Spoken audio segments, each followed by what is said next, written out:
as we're going after our goals, our minds have a crazy ability to play tricks on us and to bring up past trauma and bring up past hurt and bring up things that people have spoken over us that can keep us stuck within our business. So that's why today we're talking about the dream killing money blocks that I had to overcome, or at least continue to press through in order to see the success that I've been seeing within my business. So if you've been in your business feeling like, oh my God, there's something stopping me from getting to the next level, from elevating, from, whatever it is, to seeing the next level of success, then it may be because you actually have money blocks that you need to overcome, or at least continue to push through and recognize that they're in your life. So let's go over the dream killing money blocks that were in my way and may also be in yours. So first, what is a money block? Okay, so money blocks are negative subconscious beliefs about money that limit you from achieving your conscious desires. These are things standing in your way from getting to the next level that you may realize and that sometimes you may not, which is really important to make sure that you can at least recognize it so you know how to attack them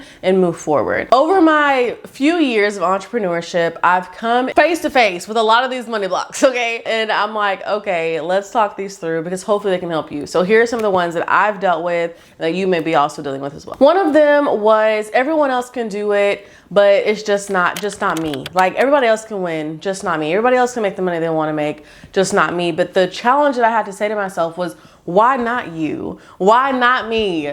If God is blessing people, why not me? Why? What? So that's definitely something, one of the things that I had to really ask myself and challenge myself to say, listen, if you're seeing people living the life in the life that they dream of and living out their dreams and accomplishing their goals, then that means it's possible for you too.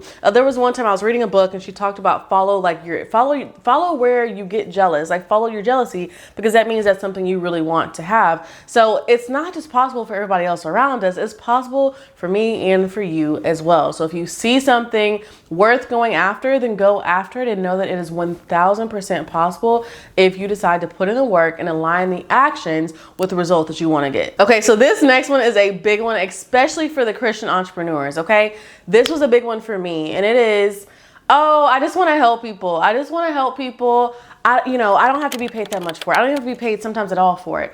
And oh my goodness, this was something that I really had to break off, because when it came to selling my services and selling the program that I have, I really had to break that off, because there's transformation based on the payment that people pay in order to get inside of the program, okay? Now, think of it like this. If you walk into Walmart and you need a Band-Aid, you don't just walk in there, take the Band-Aid and walk out. Right? No, you're going to pay for that doggone Band-Aid because you see value in having that Band-Aid, right? And just like any other thing, any grocery store, any place that you are purchasing, wherever you're making buying decisions, you are literally saying, this is worth this amount of money, okay? So just because you need it, just because you want it, does not mean that you don't pay for it. So it's the same thing when it comes to your products and services as an entrepreneur, as a business owner. People still need to pay you for the service and the quality and the expertise that you are providing. That is something that I really had to overcome, especially if you're not like deep into sales and you haven't done a lot of selling of your products and services. I get that, and I definitely want to help you more. So come DM me over on Instagram. We can chat about this one, because that's a big one, especially for Christian entrepreneurs. Okay, so the next one is that people wouldn't pay me high ticket or what I want to charge for my products and services. And here's the mindset shift I had to make here, is that it's not that people won't pay you for it. It's the fact that you're not articulating your value well enough to make it valuable to someone to buy it, right? Like, again, if you go into the store and say there's two picture frames, one picture frame is like all like modern and beautiful and it has gold and all these other things on it, and one is a little more crusty, okay? But the crustier one is $2 and the gold one is $10. If you are looking for a picture frame that is gold and modern and pretty and beautiful, I'm gonna buy the $10 one over the $2 one any day, because I am saying that this picture frame is valuable for what I'm literally going to exchange. It's a money exchange. It's a handoff. It's a trade for trade. Like, I'm getting this picture frame and I'm giving you my money. Do you see the difference? And so, do you see how that works? It's not that people won't pay you for your products and services. It's the fact that you need to work on your messaging and putting your products in front of people and attracting people that will buy your products and services, which I have a video that I'll put right here on the screen for you to checkout about how to get people to pay you what you want within your products and services. However, the other thing too is you need to learn how to articulate your value so well that you are selling the value. If you are not being seen, if you are not out there, if you are not showing up on social media, showing up somewhere on the online space, then how are people even going to know about you? How are people going to know about you? And then bigger than that, how are you going to be able to articulate your value to make it very clear on what your product and service is really worth and why? So instead of you wondering if people are going to pay for your products and services, I want you to put it out there, try it. Like, set a price that makes you a little bit uncomfortable and show up and sell the crap out of it, okay? You need to learn how to articulate the value of what you are selling, because if you don't, then people aren't going to know the true value of it. If you're in a museum and you're just walking around and there's some sculptures here and paintings here and all these things, and then someone tells you, oh, that's the reason why this sculpture, the reason why this picture is, what it is today is because of blank. And you're like, oh, wow, that's why it's worth that amount. Oh, that was painted by this famous artist. That's why it's worth that amount. It's literally articulating the value well enough for people to know why they should pay you the amount that you say that your products and services are worth, okay? Another rule of thumb when it comes to pricing, and I'll put that video up on the screen and in the cards for you to check out, but another reason why it's very important that your product and service, I like to say, has like the 10x effects, okay? So if your program is $1,000, you need to make sure your program worth is $10,000. You see what I'm saying? You want to make sure they're getting $10,000 worth of information, of knowledge, of strategy, of whatever it is that you have within your program, and have that available to them. Okay, so another one is that I'm not good with money. I never have been good with money. One of the big things I want to make very, very clear is the power of your tongue. Okay, stop saying that you are not good with money and then being confused as to why you continue to not be good with money. Do you see what I'm saying? How about instead you speak life over your situation? Hey, right now financially, I haven't made the best financial decisions. However, I'm getting better. Do you see the difference in that like tone instead of, oh, I'm not good with money? That's just an excuse to not ever get better with it. And that's not acceptable, especially as an entrepreneur, which you all know. Okay, you know that.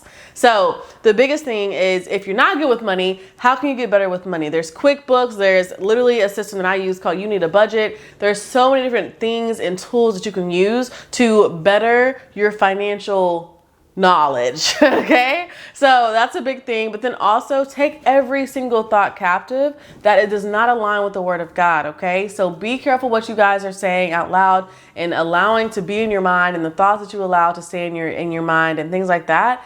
Be sure you take those captive if they are not aligned with the will of God. You can be good with money. Maybe right now you have not been good with money. Okay, that's fine. However, I am getting better. Oh, I am doing better managing my money by doing this, like whatever that is. But that's one of those things you really need to be very, very careful of what you're speaking over yourself and your business, because it's very important. All right, so number 5 is that people won't like me if I have money. And this is so not true. Obviously, all these are not true. But this one is big, because this is something that a lot of people don't even realize that they're experiencing, because sometimes whenever you start making more money, like you feel like that's going to separate you from your family, you from your friends that aren't making that much money, because you get to have more experiences. Money is a tool. So use it as the tool that it is. So if you were able to go on like all these lavish vacations and do all these different things, and your friends aren't, it can make you feel like, oh my goodness, like I'm leaving my friends behind. Oh, I'm not going to relate to them anymore. And that's a very scary feeling. One thing I will say is definitely find people around you that can support you no matter where you are financially. Another thing too, and this again, specifically for Christian entrepreneurs as well, is that some people feel like, the more money I want, the more greedy I am. That's not true. If money is a tool for you, if money is a tool, not an idol, not your guide, not your savior, if money is your tool, then that does not make you greedy for wanting more and needing more money. That's not what that means at all. It's simply a tool. God has not called his people to be out here broke, to act humble and stuff like that. No, we can do far more for the kingdom with the tool being money then who else can? Then so many other people. So let's look at it like that in terms of that. You're not greedy just because you want more money. You're not at all. So specifically with this one, I definitely challenge you all to look back to your childhood, look back to past situations, just look back to where this thought, where this mindset could have come from. Okay. So just be aware of that, because that, for me, I grew up and my family was doing pretty well. And so when people came over, they'd be like, oh, Andrea got money and that. And I'm like, no. That's their money. Okay. First and foremost. But it made me feel like, no, but I want to fit in. And so like we talked about in the very first one of this section is I felt like it would separate me from people. So then I didn't want to have more of it. Or if you have this thought that people with money are rude. Like every single rich person you've met has been rude. You now have that association to say, oh my goodness, every single rich person I've met is rude. Therefore, I don't want to have money to make sure that I keep my character. Those are two separate things. Those are two separate thoughts. You can have money and be an absolutely amazing person. You can be poor and be wildly rude and disrespectful. Those are not correlating. So just something to keep in mind. That was a big one for me that I had to work through with a mindset coach in a past program with, because that was a big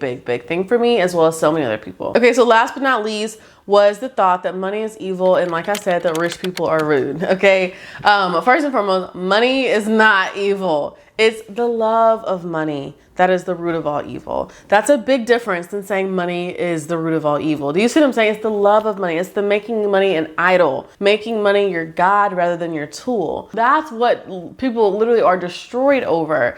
And so it's that thought in the misuse of that verse growing up that made me really feel like, oh my God, the more money you have, the more rude you are, the more evil you are. Oh, that means you're greedy. Oh, that means... So like really dig deep to where these thoughts are coming from within your life, because those are definitely something that were big for me that I really have to work through in order to hit the next level of my business. And that's why I am always trying to focus on mindset, always in the word of God, always talking to God about, Lord, expose the things in my life that are keeping me stuck with where I am. Those mindset things, those barriers, those limiting beliefs that are keeping me stuck that I don't even realize. So seriously, you all, these dream killing money blocks literally have the ability to keep you stuck, which is why I wanted to come and talk about it today. Hopefully it's provided some insight, shifted some beliefs that you've had, and really can help you spring forward to eliminating these entirely. Now I want to know from you, what are some money blocks that you've dealt with or that you are dealing with currently? Comment them down below in the comments, and I encourage you to engage with somebody else down there and try to help them out if you can. Or if you've been in the same position, let's talk. Let's start the conversation down below in the comment section. Okay, so what money blocks have you struggled with, or do you currently struggle with right now, that we can talk through, we can work through? So I'll see y'all down below in the comment. So as always, you guys, I hope this video was helpful. I love you to the moon and back, and I am rooting for you. Okay, I will see you guys in the next video, and don't forget to come join us down below in the comment section. Bye.